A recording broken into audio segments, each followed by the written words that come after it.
Te agradezco mucho, Natalia. Gracias a todos por la invitación, por la asistencia.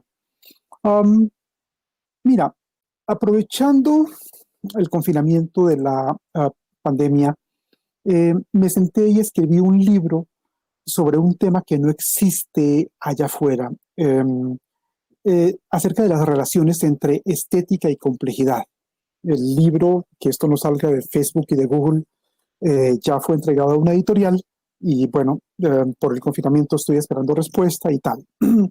Em, eh, eh, el primer elemento es que me di cuenta muy pronto que toda la gente que trabaja complejidad, en cualquier acepción de la palabra, no se había ocupado para nada del tema de la estética. Quizás algo del arte, pero específicamente nada de la estética. El estado del arte sobre esto en el mundo, prácticamente en cualquier idioma, es muy reducido, sobre muchos dedos de las manos para eso. Y al mismo tiempo caí en la cuenta que la gente que trabaja estética como tal, explícitamente, si lo quieres, conceptual, si se quiere, categorialmente, no se había ocupado de complejidad. Y entonces escribí este texto. Voy a hacer, voy a seguir lo que dicen los periodistas, no me voy a chiviar con respecto al libro, no voy a entrar en el área, simplemente voy a permanecer en el perímetro, si me permites la expresión, y bueno, eso es lo que quisiera compartir inicialmente. Tenemos dos polos referenciales, eh, estética y complejidad. El libro se va a llamar Estética de la Complejidad. Dicho negativamente, la complejidad consiste en el rechazo o la superación de cuatro elementos.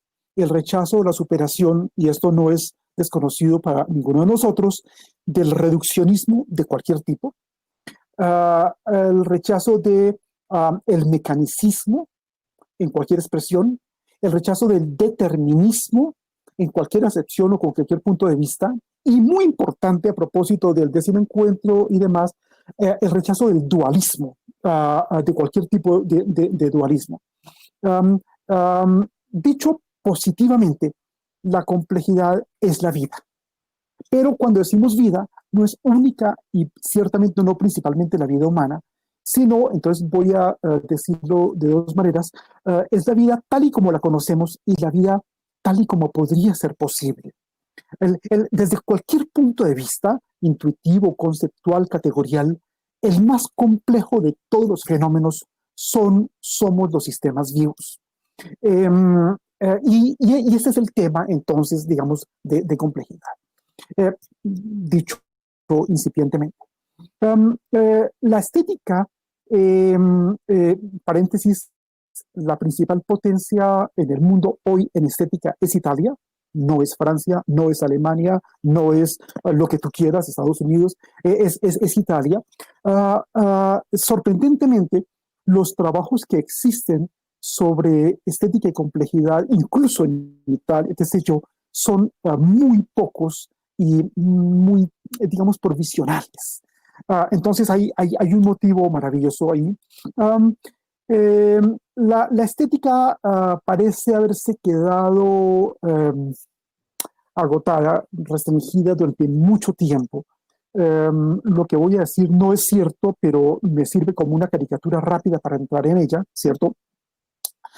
Sigue prevaleciendo ampliamente. Entonces estoy hablando de estética, no estoy hablando de teoría del arte, no estoy hablando de historia del arte, qué sé yo. En esa idea de corte kantiano, por ejemplo, según la cual verosímilmente la belleza está en el observador. Y creo que ese es un concepto equivocado, porque eso implica justamente la división todavía entre observador y observado, entre sujeto, objeto y cosas por el estilo. Es imposible hacer ciencia, buena ciencia, únicamente con conceptos, categorías, métodos, herramientas y ese tipo de cosas. Así no se hace la buena ciencia. La buena ciencia se hace además, y en el sentido más amplio de la palabra, con metáforas, sinécdoques, metonimias, en general con tropos. Y entonces es esta mixtura muy interesante entre conceptos y tropos, el que nos permite una buena comprensión, una buena aproximación a lo que sea el mundo, a lo que sea la vida. Esto implica, sin embargo, una precisión puntual. Y hay que quitarle sentido de gravidez a la ciencia, a la filosofía, en cualquier acepción, con cualquier aproximación, porque, y ese es uno de los elementos que quisiera subrayar, un componente sustancial de la estética es el humor. Y con el humor, en sentido amplio de la palabra, la ironía, el sarcasmo, el humor negro, y esto cumple una función política muy importante. Todos los poderes llenan a la existencia de gravedad, ¿cierto? Llevan a la existencia de pesantez, y eso no hace posible en absoluto, ¿cierto? Por ejemplo, salir de esta situación de confinamiento y de pandemia y cosas por el estilo.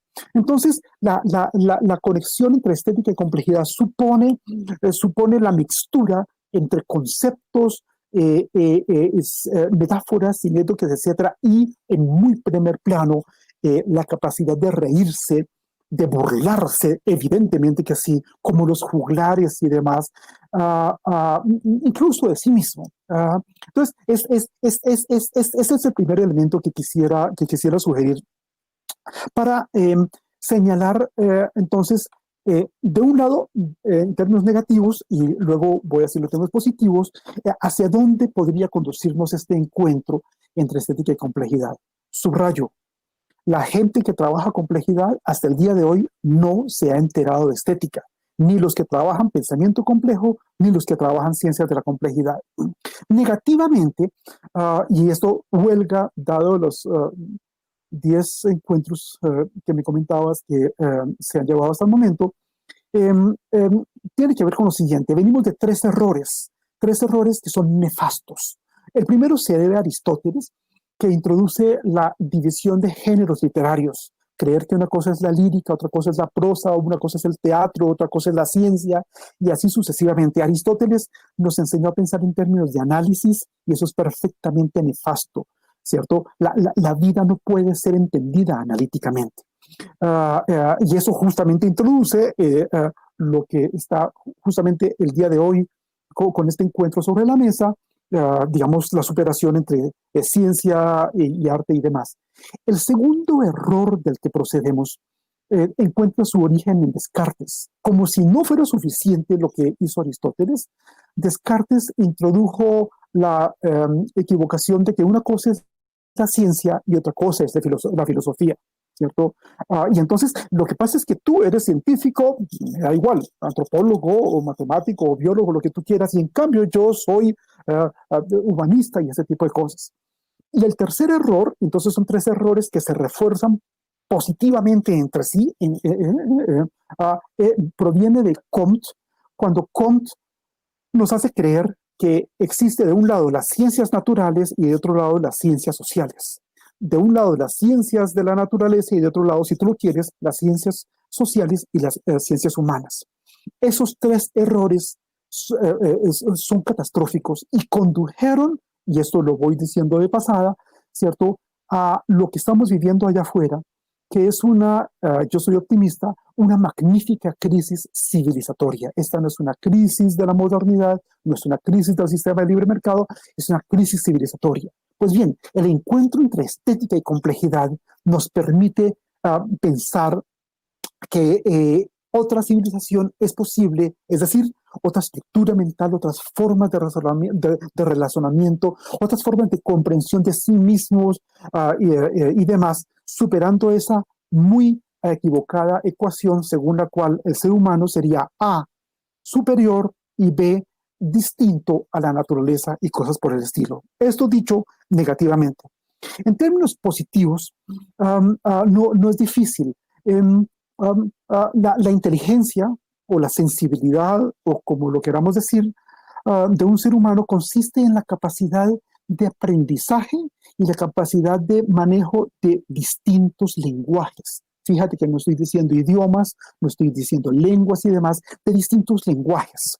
De tal manera que a mayor dominio de lenguajes, mayor riqueza del mundo, a mayor capacidad de expresión, de traducción de una lengua en otra, de un lenguaje en otro, ¿cierto? Y entonces esto es muy importante porque lo que comporta es poder pensar en términos diferentes a fronteras o límites. Más bien sugiero, si me permites la expresión, pensar en términos de umbrales, ¿cierto? En qué momento se hace de día o de noche, en qué momento yo me enamoro o me desenamoro, en qué momento comienza la salud o la enfermedad, en qué momento está la racionalidad o la locura. No hay una frontera clara que precise este tipo de cosas. Este error de fronteras es lo que allá afuera se denomina, uno, las disciplinas y dos, inter, trans o multidisciplinariedad. La sugerencia es tratar de pensar mucho más en términos de umbrales, ¿cierto? Y como sabemos todos manifiestamente, no hay absolutamente ninguna diferencia entre la vida y la no vida, ciertamente no una diferencia ética o ontológica o material, sino son grados, ¿cierto? Son gradientes, son matices, son cualidades.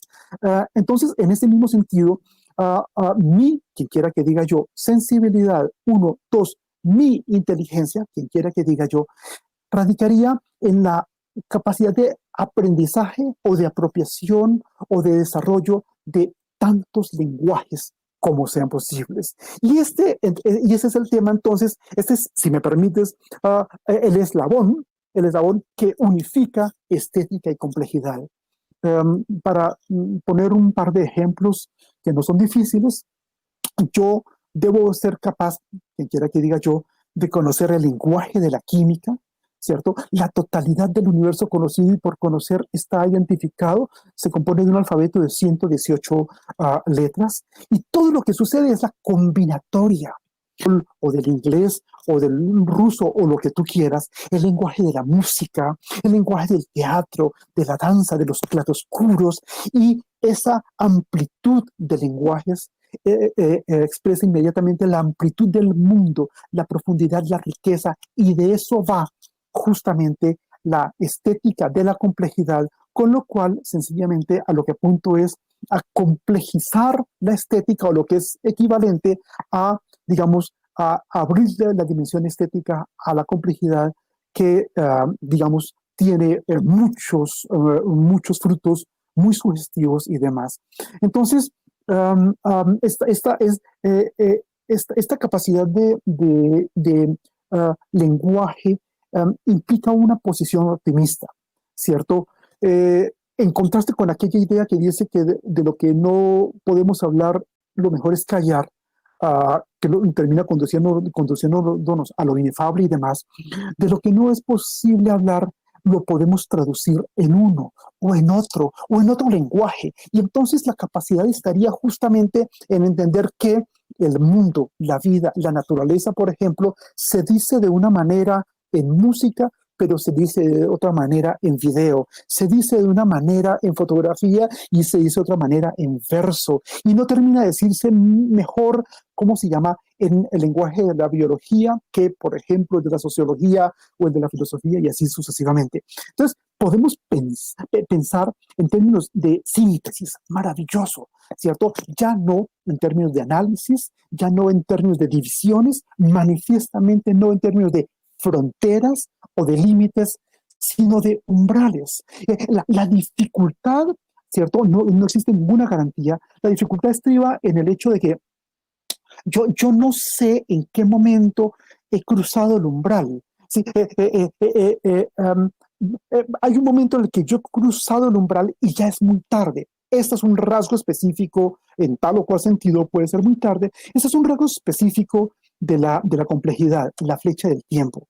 Es decir, en el momento en el que yo introduzco un umbral y no sé, porque nunca hay garantías. Eso es lo maravilloso, digamos, de la vida y del conocimiento, de la innovación, de la creatividad en toda la línea de la palabra, ¿cierto? Yo no sé en qué momento cruzo el umbral y ya no hay marcha atrás, para bien o para mal, ¿cierto? Análogamente a lo que hacen los insectos, a lo que hacemos las bacterias, a lo que hacen los virus, a lo que hacemos las plantas, ¿cierto? De exploración del mundo. Entonces, lo voy a decir en términos muy técnicos. No es cierto que haya que crear condiciones para que entonces suceda tal y cual cosa. La vida genera las condiciones de su propio surgimiento y las condiciones de su propia sostenibilidad. No se crean condiciones para que entonces, de suerte que el tema maravilloso es que el más apasionante de todos los fenómenos, y subrayo apasionante, porque lo que está en juego son las pasiones, no las ideas, no las emociones. Las pasiones son, perdón por la expresión, la maldita de la fiesta en toda la historia de Occidente, ¿cierto? Soy muy receloso de todo ese discurso sobre las ideas y manifiestamente sobre las emociones. Entonces, el punto de encuentro es esa pasión que es la vida, esa pasión se expresa en ese concepto hermoso de la hybris. Repito lo que decía hace un momento.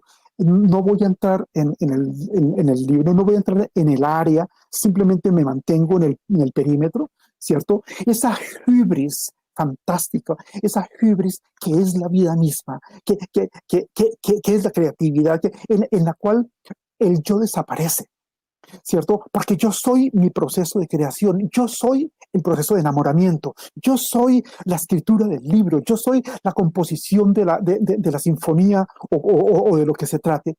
Y en esa medida el yo desaparece y sin embargo se realiza al mismo tiempo. Entonces, son estas algunas de las ideas que digamos, que estaba explorando, tratando de llenar este hueco gravísimo, y es que de un lado está la estética, de otro lado está la complejidad, para no extenderme, y debe ser posible manifiestamente una imbricación muy, muy fuerte entre ambos. Esto, y entonces eso sí quiero decirlo abiertamente, um, es la llave que nos permite abrir la puerta a cosas como la belleza, la armonía, algo que se dice muy fácil pero que es muy complicado, saber vivir, la alegría de vivir en el humor, con el reconocimiento expreso de que esto que implica una cierta posición, si me permites, optimista, no es un acto racional. Ser optimista no es un acto racional. Despacio. Ser pesimista no es un acto racional. Nadie se levanta a las 7, 8, 9, me da igual a la hora que sea, y dice, hoy voy a ser optimista, hoy voy a ser pesimista. Ese no es un acto racional. Y sin embargo quiero usar la metáfora, es el atractor extraño, maravilloso, que nos permite, que nos permite lanzarnos en un mundo, digamos, que cada día es nuevo. Me gusta, y este sí es una analogía, me gusta mucho esa idea que tenían los antiguos egipcios, más allá del primer Egipto, segundo, tercero, etcétera, que tenían los egipcios, que después en el mundo occidental lo desconocemos. Para los antiguos egipcios, cada día era un mundo nuevo. Y entonces yo disfrutaba la capacidad, no en el sentido de que cada día trae su afán, no, en el sentido de que en cada momento yo vivo con una capacidad de maravilla, con una capacidad de asombro, una capacidad de apuesta, con una capacidad de riesgo, y es eso lo que quiero señalar con la idea de umbral, ¿cierto? Entonces, la instancia en la que se abriga esta conjunción entre conceptos y metáforas, entre sinécdoques, metonimias, ¿cómo se llama? Y categorías y demás, es la unidad básica de la vida. Y la unidad básica de la vida es el cuerpo. Es decir, es como decir, todo el resto de los sistemas, sistema nervioso central, sistema entérico, sistema inmunológico y demás, están en función del cuerpo, ¿cierto?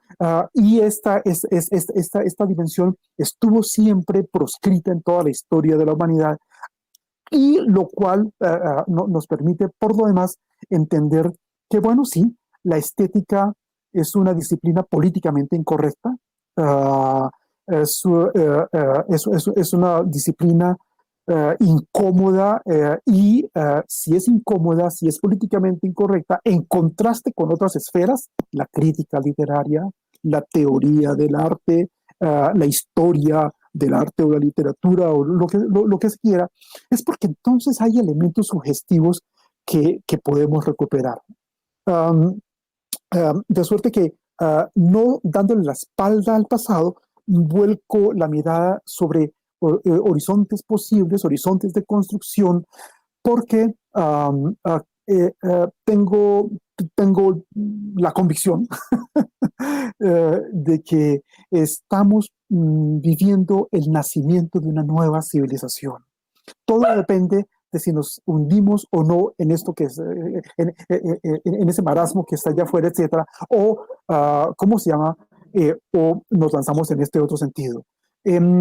A la gente, a la superficie de la sociedad, la manejan deliberada, estratégicamente con mucho desasosiego, ¿cierto? Pero la verdad es que aquí abajo, ¿cierto? Hay una profusión maravillosa, enorme, de escritores, artistas, científicos, investigadores, gente que está haciendo maestrías, gente que está haciendo doctorados, etcétera, de vitalidad del conocimiento. Y la vitalidad del conocimiento es eso, vida, vitalidad, maravilloso. Entonces, mientras que en la superficie están manejando a la gente con miedo, zozobra, espíritu lúgubre, pesantez, muchos algoritmos, obligación, ese tipo de cosas, aquí abajo, pero eso no aparece nunca ante los grandes medios masivos de comunicación, hay mucha vitalidad, mucha innovación. Nunca había habido tantos escritores, tantos compositores, tantos artistas, tantos investigadores, repito, a tanta gente con o buscando maestrías, doctorados y otro tipo de cosas. Y es este elemento, para decirlo en términos estéticos, el que nos permite entender manifiestamente que estamos construyendo, sembrando un nuevo mundo, una nueva civilización. Lo viejo, que se hunda como pueda, ¿cierto? Superamos el milenarismo de cualquier tipo y nos lanzamos entonces en, digamos, en la idea de que la creatividad, la innovación, el juego, la investigación, la apuesta, el riesgo, justamente consiste en, bueno, es en esa posición de la vida o del conocimiento. El conocimiento se mueve en dirección a lo desconocido, no a lo conocido, ¿cierto? Y es esa esfera, lo desconocido, la que le confiere sentido finalmente a la existencia. Ese es el punto maravilloso que permite integrar estética y complejidad. Por respeto, digamos, del tiempo que me había sido asignado, grosso modo, es lo que quisiera compartir por lo pronto.